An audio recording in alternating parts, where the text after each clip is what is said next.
on, guys? Welcome back to another episode of Breakfast with Perkins. I'm, of course, your host, Perkins. No gherkins, but always fucking jerkins. No, I'm kidding. You may notice a change of scenery. We are back in Arizona again. I know I was just out here a couple months ago, but back out here again. Lovely, great time. Absolutely. I was tired, and then I caught my second wind, and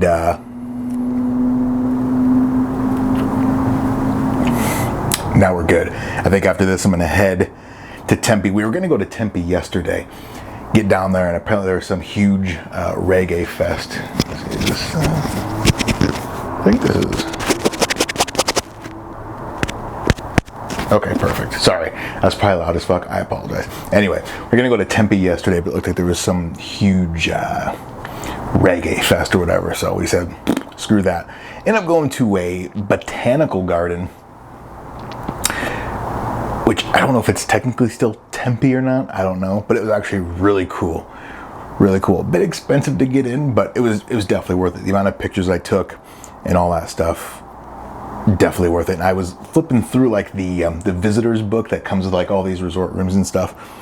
I was scrolling through and I noticed that there was something about botanical gardens. I was like, oh, that'd be kind of cool to go to. And then sure shit, we went to Tempe, ended up passing that, and then it said, you know, oh hey, we got this on the left, 2 exits up here, so we can get to that. And it was a good time. I love Arizona. I love it here. As you guys know, I've talked about Arizona enough. And I'm gonna say again, and I think I said it the last Arizona video, Arizonans, quit complaining about your heat. Your heat's dry, not humid. Today I think it got to be 92, and it felt like an Iowa 78.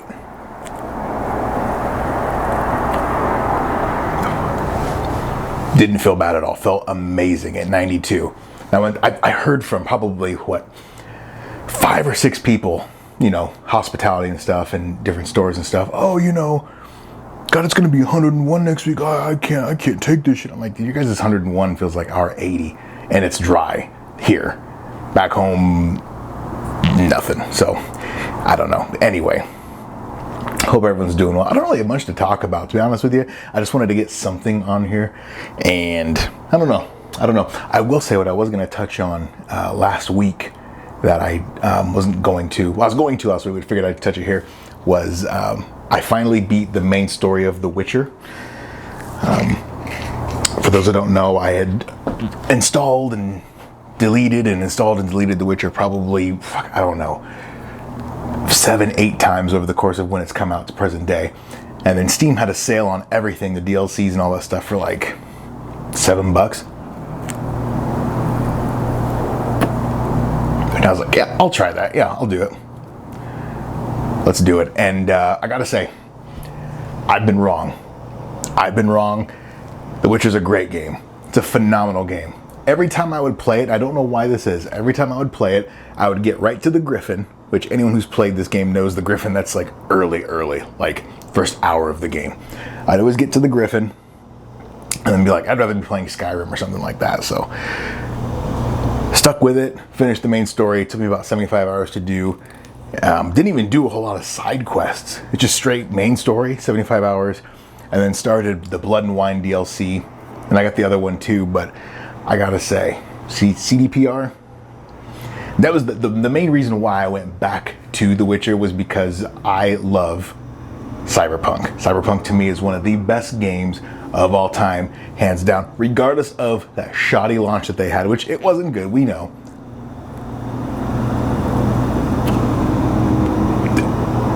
The way they handled the launch thereafter, I was like, you know what? They're right in the wrong. And it turned out to be one of the best games of all time. I was like, I owe it to them to try The Witcher at least. The Witcher 3, mind you, not the original Witcher. The Witcher 3. And,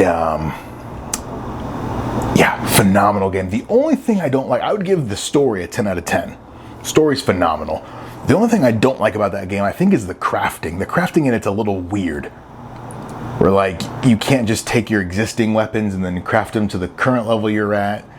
You have to, like, maybe there's something wrong that I'm doing that I don't know exactly how to do it, but I don't know, the crafting seemed to be really wonky with me, so I don't know. Again, maybe that's just me. I don't know. Who knows? I was probably doing something wrong, and that was the end of it, so. Of course, cigar. I love it. We've done so much shit out here. Been up to so much shit out here over the last...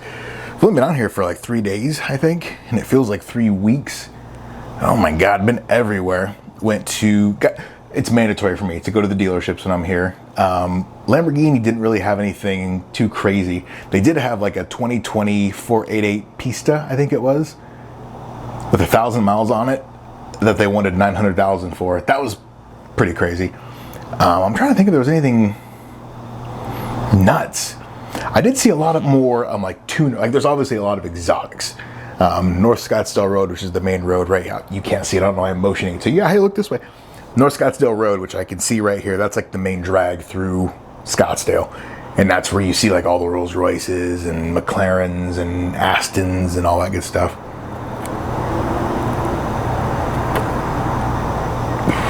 One thing I will say about Maserati, I don't know if I've talked about this before.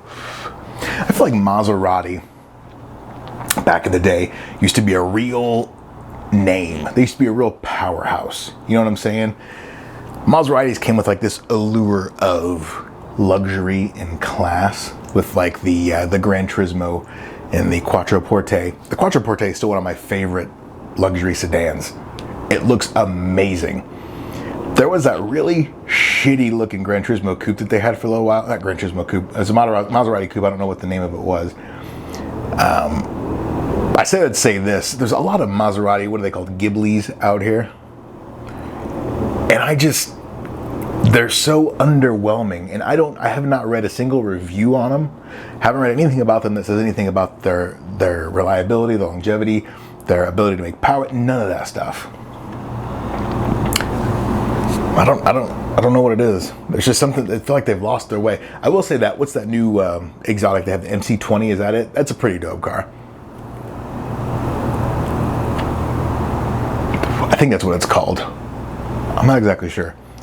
But, yeah, it's just a weird thing. And then I guess, of course, we got all these tariffs and stuff in the news. We can talk about tariffs and stuff. I don't like to get too political. One of the fun things for myself, anyway, ooh, shit, just stabbed the fuck out of my mic.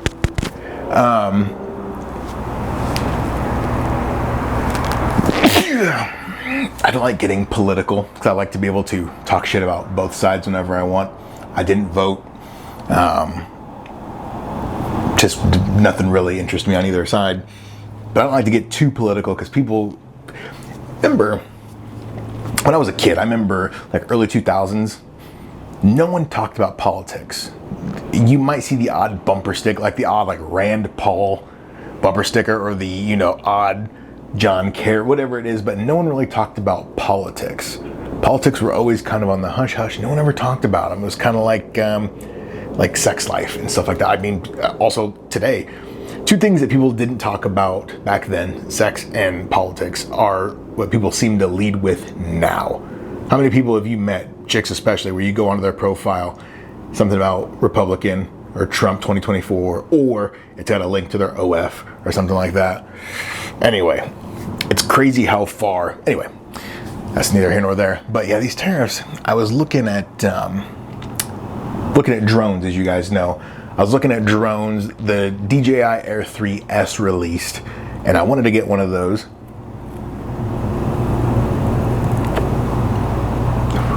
And didn't, because I heard some of them were being held up at the docks. Some of them were getting through. I was like, I'm not going to take that time. I don't want to wrap up like $1,500, $2,000 in a drone that may or may not get here, so I'll hold off.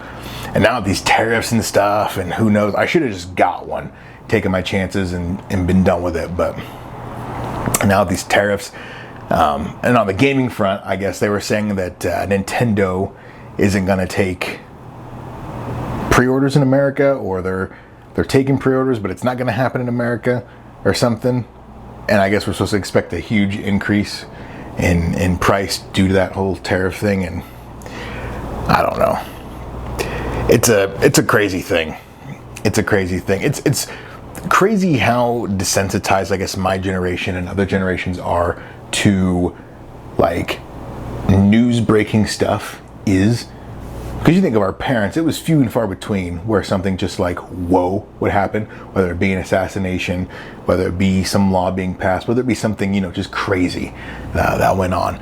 And now my generation and younger, it's like every week there's something going on. There's, you know, someone's getting shot at, there's a school shooting, there's something like school shootings. That's horrible, deplorable. They should never happen. They're horrible. But it gets to a point where you hear about school shootings so much that you're just like, yeah, okay, yeah, again, all right, cool, well, all right. It's crazy. I want to know one thing I was thinking about earlier is dating. I know I've talked about dating on this channel a lot. One thing I was thinking about earlier today was one of the fun things about, I'm 34, I'll be 35 this year. Dating in my age it's a good and bad, it's a double-edged sword, is your tolerance for fuckery is very thin. The wick is almost non-existent for fuckery. Now, there's people that date in their 30s that still tolerate the same bullshit they tolerated when they were younger. I get that, and that's fine. I mean, it's not fine, but do what you want to do, you know, live and let live. But I'm at a point now where there's things in my 20s where I would be like, okay, no, you know, they might have been having a bad day, or they might have been going through this. I'm at a point now where I don't give a fuck what you're going through. If something rubs me the wrong way, or I feel disrespected or whatever it is, that's it. I'm done. Like, there's no second chance. There's no, well, let me see. It's like, I'm also at a point now where if I am talking to a chick and I see, hear, feel, think anything that's even remotely like my last relationship, everything could be good. Everything could be 99% good, but there's 1% something that reminds me of my last relationship. And that's completely unfair. I know that. I know, and that's not conducive to finding a healthy relationship. I'm well aware of that. I know that. But that's just how it is. It is gorgeous out here. One thing about doing this outside is when I started the video, you can see over here, it was kind of lighter, obviously. And as you see the video progress, you can see the sun kind of go down and stuff like that. So God, I love it out here so much. The housing market out here, I'm kind of hoping for a big crash, because I would love to move out here. That's been my goal, is to move out here. I would love to live in Scottsdale. I don't make Scottsdale money though. I could make like Phoenix money, you know, places in Phoenix. I want to live in Scottsdale, but there's some fucking shit. They have like, there was places I went and looked at today, it was like a 400 square foot studio for like $1,700. And I was like, okay. Like I have a sectional, I think is like, what is it? It's like 9 feet by 13 feet. Like my sectional wouldn't even fit in this fucking thing. That's a problem. So I just want something comfortable to live in, you know? But yeah, I simply don't make Scottsdale money, which is discouraging. But if shit hits the fan and shit, you know, goes down in price, it'd be lovely. Yeah, I went hiking today. That was fun. I had In-N-Out, which I don't give a fuck. Listen, I know everyone back home in Iowa, oh, In-N-Out sucks, man, fuck In-N-Out. In-N-Out's fine. Shut the fuck up. In-N-Out, stop it.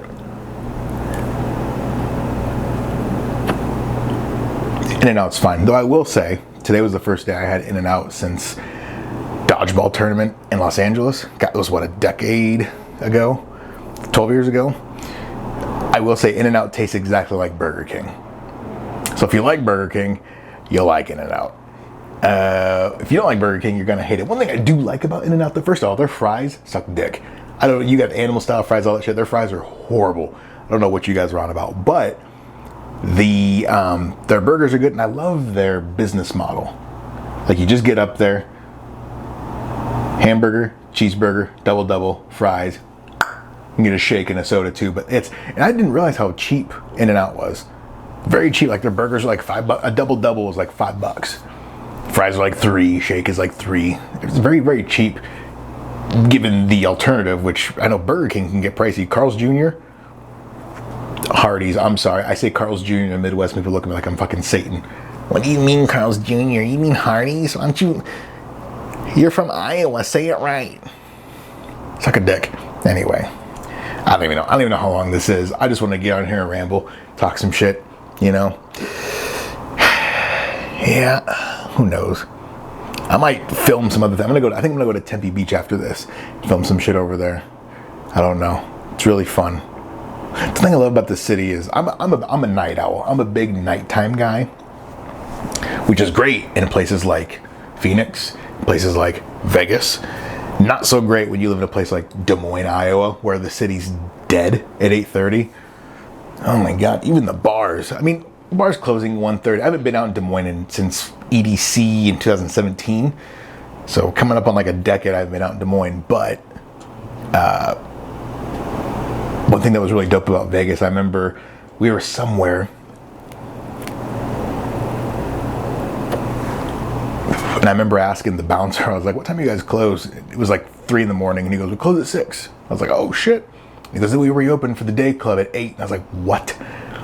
And that to me was music to my ears. The fact that there was just something going on, you know, something I could walk around, see people, you know, see some guy shooting up, see some guy over here getting blood. It was nice. It was nice that there was something to do versus Des Moines. You go outside, you could hear a pin drop. Oh, it's just fucking crazy, man. I don't know. You know what? But I'll land the plane there. I genuinely have nothing to say. I just wanted to get on here and talk a little bit of shit.